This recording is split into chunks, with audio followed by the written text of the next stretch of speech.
ஒரு காலத்தில் ஒரு அழகான காடு இருந்துச்சான். அந்த காட்டில் இரவு நேரத்தில் கூட வெளிச்சமாக இருக்குமா. அந்த காட்டில் லில்லின்ற தேவதை வாழ்ந்து வந்துச்சான். அந்த தேவதை இரவு நேரத்தில் நட்சத்திரங்கள் நிலாக்கள் எல்லாம் ஒளிர செய்ய வைக்கத்தான் அதோட வேலையா.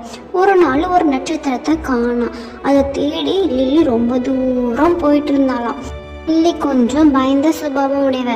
அவள் அந்த பயத்தோடையும் நட்சத்திரத்தை தேடி போயிட்டு இருக்கும்போது ஒரு ஆந்தை லில்லிக்கு வழிகாட்டுச்சான். லில்லியும் ஆந்த சொன்ன இடத்துக்கு போய் நட்சத்திரத்தை பார்த்தா. அதை பார்த்தோன்னு லில்லிக்கு ரொம்ப சந்தோஷமாயிடுச்சான். ஆனால் நட்சத்திரம் ரொம்ப பலவீனமாக இருக்கிறத பார்த்து லில்லி ரொம்ப கஷ்டப்பட்டாலாம்.